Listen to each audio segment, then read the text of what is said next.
எங்கள் ஊரில் வந்து பெருசாக யாரும் படிக்க மாட்டாங்க. படித்தாங்கன்னா கூட ஒரு 5th 6th வரைக்கும் படிப்பாங்க. படித்த உடனே வந்து பக்கத்தில் திருப்பூர் பனியன் ஃபேக்ட்ரி இருக்கும். அங்கே வந்து வேலைக்கு அனுப்பிடுவாங்க. என்னோட தமிழ் ஆசிரியர் இருந்தார், விவேகானந்தன் சார் அப்படின்னு சொல்லிட்டு. விவேகானந்தன் சாரோட பயங்கரமான இன்ஸ்பிரேஷன்னால நான் தமிழ் மேடைகளில் பேச ஆரம்பித்தேன். நான் இன்ஜினியரிங் காலேஜுக்கு போகும்போது பார்த்தீங்கன்னா, எங்கள் மொத்த ஃபேமிலி மட்டும் கிடையாது, எங்கள் மொத்த கிராமத்திலேயே முதலாக கல்லூரிக்குள்ளே போன முதல் ஆள் நான் தான். ஒரு சின்ன கிராமத்தில் எளிமையான விவசாய குடும்பத்தில் பிறந்த ஒருத்தன் உலகம் முழுக்க பயணிக்கக்கூடிய ஒரு குளோபல் ஸ்பீக்கராக, கார்ப்பரேட் ட்ரெயினராக வர முடியுமா அப்படின்னு கேட்டிங்கன்னா, முடியும் அப்படின்னு சொல்கிறதுக்கு தான் நான் இன்றைக்கி உங்கள் முன்னாடி நிற்கிறேன்.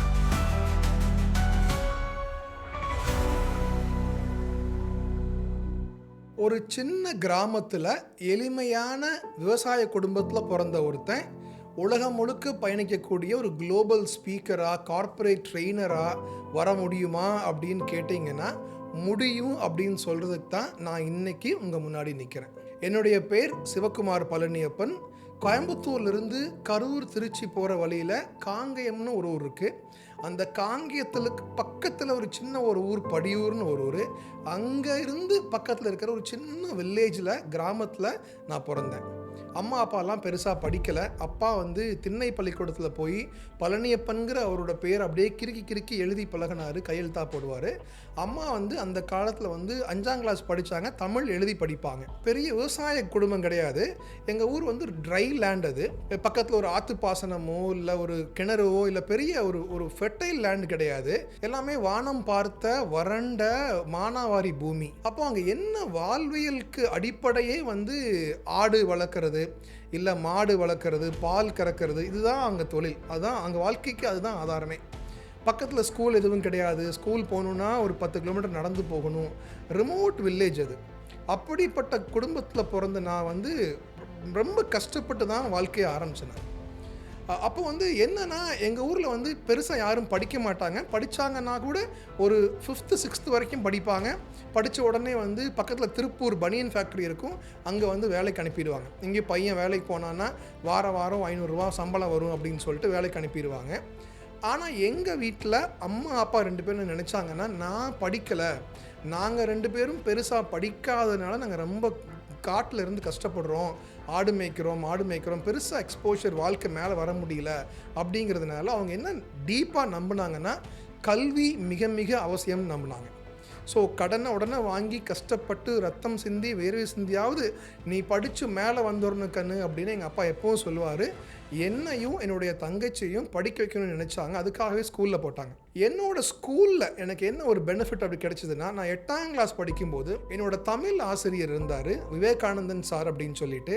விவேகானந்தன் சாரோட பயங்கரமான இன்ஸ்பிரேஷன்னால நான் தமிழ் மேடைகளில் பேச ஆரம்பித்தேன் 8th கிளாஸ்லேயே. அவர் என்ன பண்ணுவார்னா, நிறைய பேச்சு போட்டி, எழுத்து போட்டி, கவிதை போட்டின்னு சொல்லிட்டு பட்டிமன்றம் நிறைய அனுப்புவார். அவ்வளோ என்கரேஜ் பண்ணுவார். எனக்கு வந்து பேசுகிறது கொஞ்சம் பயமாக இருக்கும். நான் திக்கி பேசுவேன், பேச்சு வராது. என் ஃப்ரெண்ட்ஸ் எல்லாம் கிண்டல் பண்ணுவாங்க. ஒரு நாள் நான் வந்து மேடையில் பேச போகிறேன் அப்படின்னு சொன்னதுக்கு ஃப்ரெண்ட்ஸ் எல்லாம் சொன்னாங்க, நீ முதல்ல ஒழுங்காக பேசு, அப்புறம் மேடை ஏறி பேசலாம் அப்படின்னு சொன்னாங்க. எனக்கு ரொம்ப அவமானமாகி ரொம்ப கூனி குறுகி போய் நம்மளாலாம் பேசவே முடியாது அப்படிங்கிற மாதிரி முடிவுக்கு வந்துட்டேன். ஆனால் விவேகானந்தன் சார் அதை விடலை. இல்லைப்பா, நீ ப்ராக்டிஸ் பண்ணு, ட்ரை பண்ணுன்னு சொல்லி திரும்ப என்னை என்கரேஜ் பண்ணி ஸ்கிரிப்ட்லாம் கொடுத்து பேச வச்சு பயிற்சி கொடுத்து என்னை மேடைக்கு அனுப்புவார்.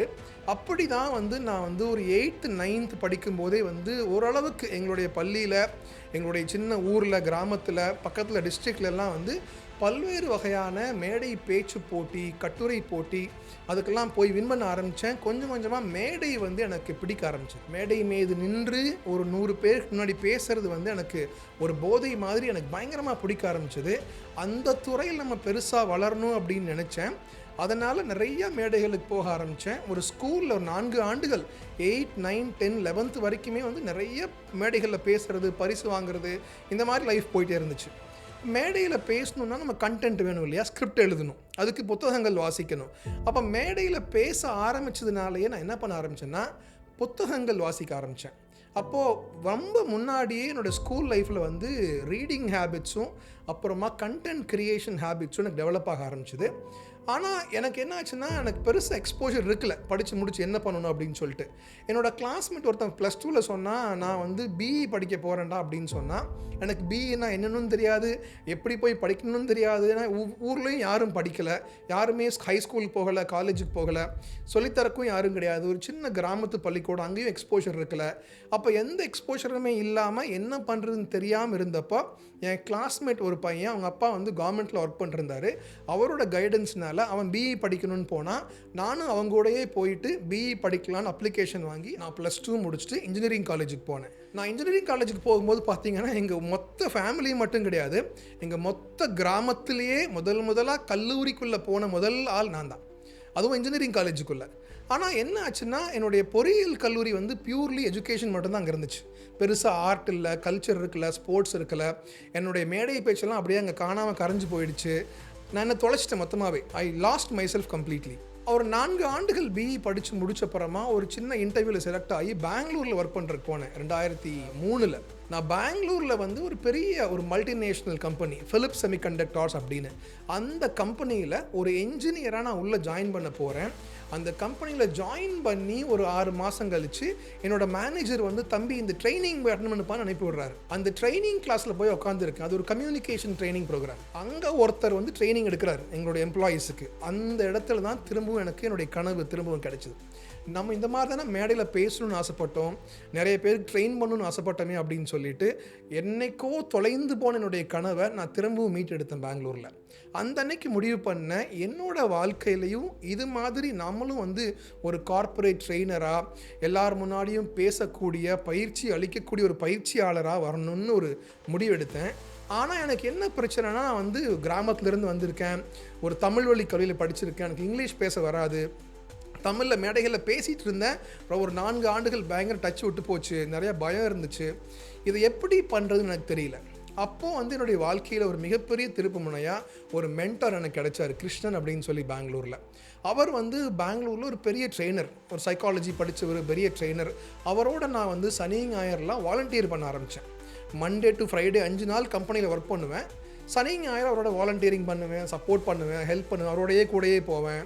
அவர் சொன்னார், தம்பி நீ வந்து இன்ட்ரெஸ்டாக இருக்க, உனக்கு கனவு பெருசாக இருக்குது, ஆனால் அந்த கனவுக்குண்டான திறன், அதற்குண்டான ஆற்றல், அதற்குண்டான ஸ்கில் இல்லை.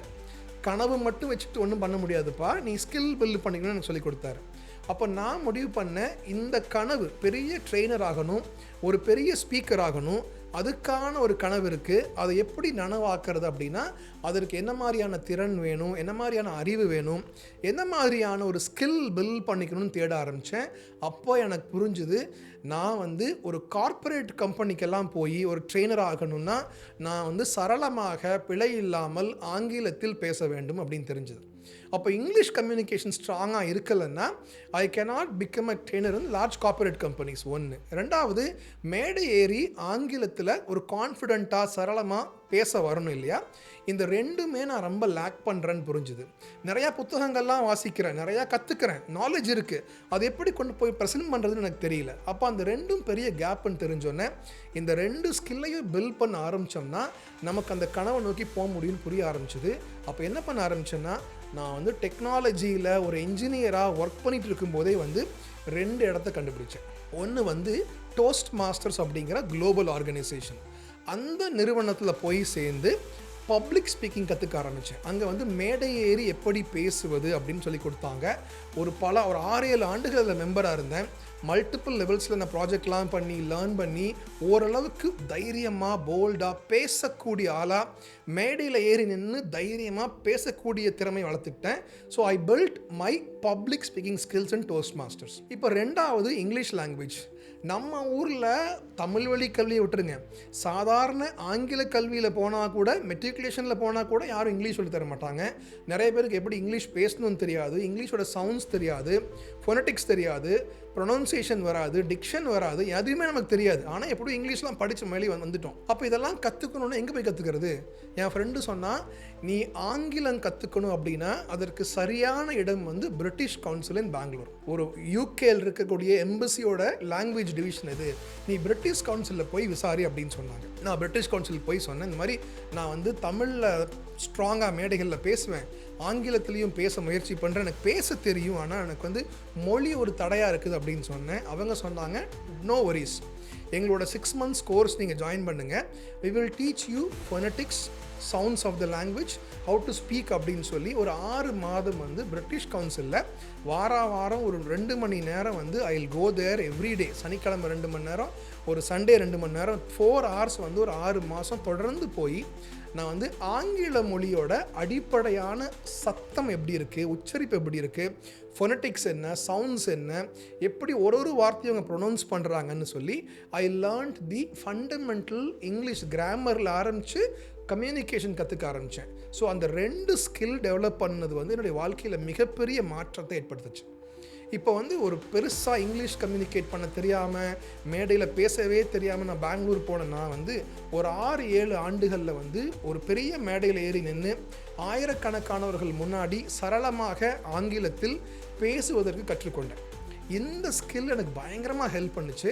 இதை வச்சுக்கிட்டு நம்ம ஒரு கார்ப்பரேட் ட்ரெயினராக வரணும்னு முடிவு பண்ணி கம்பெனியெல்லாம் ரிசைன் பண்ணி ஸ்டார்ட் பண்ணலான்னு முடிவெடுத்தேன். எனக்கு அப்போ தான் புரிஞ்சுது, I had lot of financial issues. நான் கிராமத்துலேருந்து வந்திருக்கேன், பெருசாக வசதி இல்லை, தங்கச்சி கல்யாணம் பண்ணணும், அப்பா அம்மாவுக்கு ஒரு வீடு கட்டணும். நான் என்ன பண்ணேன்னா நிறையா லோனில் போய் லாக் ஆகிட்டேன், ஹோம் லோனில், பர்சனல் லோன்லலாம். அப்போ எனக்கு என்ன புரிஞ்சுதுன்னா, நம்ம வந்து ஒரு லோனை வச்சுக்கிட்டு, ஒரு கடனை வச்சுக்கிட்டு பிஸ்னஸ் ஆரம்பித்தா க்ரோ ஆக முடியாதுன்னு தோணுச்சு. அப்போ என்ன யோசித்தேன், முதல்ல ஃபினான்ஷியலாக நம்ம ஓரளவுக்கு செட்டில் ஆகிடுவோம், அதுக்கப்புறமா ஏதோ பண்ணலான்னு யோசிக்க ஆரம்பித்தேன். ஆனால் அப்போ தான் என்னாச்சுன்னா, பாஷ்ங்கிற ஒரு ஜெர்மன் கம்பெனியில் தான் எனக்கு கால் பண்ணாங்க. அவங்க சொன்னாங்க, எங்களுக்கு வந்து உங்களை மாதிரி ஒரு ப்ரொஃபைல் வேணும், ஒரு ஹெச்ஆரில் ஒர்க் பண்ணக்கூடிய ஒரு என்ஜினியராக இருக்கணும், நிறைய மேடைகளில் பேசக்கூடிய திறமை இருக்கணும் அப்படின்னு சொன்னாங்க. அந்த வாய்ப்பை பயன்படுத்தி நான் டெக்கில் இருந்து மாறி ஹெச்ஆருக்கு வந்தேன். பாஷில் வந்து ஒரு 4 ஆண்டுகள் ஒர்க் பண்ணேன். அந்த 4 ஆண்டுகள் தான் வந்து மனித வளத்துறை எப்படி இயங்குதுன்னு தெரிஞ்சுக்கிட்டேன், ட்ரைனிங்கை தெரிஞ்சுக்கிட்டேன். அந்த ஸ்கில் பில்ட் ஆன அப்புறமா அதை பேஸ் பண்ணிட்டு 2014ஆம் ஆண்டு வந்து கார்ப்பரேட்லாம் குவிட் பண்ணிட்டு ஒரு ட்ரைனிங் கம்பெனி ஆரம்பித்தேன். நான் ஆரம்பிக்கும் போது எல்லாருமே வந்து பயமுறுத்துனாங்க, இது வேணாம் அப்படின்னு சொன்னாங்க. நீ பெரிய கம்பெனியில் ஒர்க் பண்ணுற, இப்போ எது குவிட் பண்ணி ஆரம்பிக்கிற அப்படின்னு கேட்டாங்க. எல்லாருமே வந்து திரும்பவும் நீ ஒரு முட்டாள்னு சொன்னாங்க. நான் எனக்கு ஸ்ட்ராங்காக சொன்னது என்ன தெரியுமா, என்னோட கனவை எந்த காரணம் கொண்டு விட மாட்டேன், அதை செயல்படுத்தியே தீரணுங்கிற ஒரு முடிவோடு இருந்தேன், வைராகியமாக இருந்தேன். அந்த வைராகியத்தோடு தான் பாஷ்லேருந்து குவிட் பண்ணிவிட்டு ரெசிக்னேஷன் கொடுத்து வெளியில் வந்து ஒரு ட்ரைனிங் கம்பெனி ஆரம்பித்தேன். இந்த கடந்த 10 ஆண்டுகளில் வந்து ஒரு 8க்கும் மேற்பட்ட நாடுகளுக்கு பயணம் பண்ணி பல்வேறு நிறுவனங்களுக்கு நான் பயிற்சி அளிச்சிருக்கேன், பேசியிருக்கேன். இது எல்லாம் ஏன் நடந்துச்சுன்னா, இதை செயல்படுத்தணுங்கிற வெறி எனக்கு இருந்ததுனால தான். 3 விஷயங்கள் நான் உங்களுக்கு சொல்ல விரும்புகிறேன். 1, உங்களுடைய வாழ்க்கையை குறித்த ஒரு மிகப்பெரிய ஒரு கனவை ஏற்படுத்திக்கோங்க.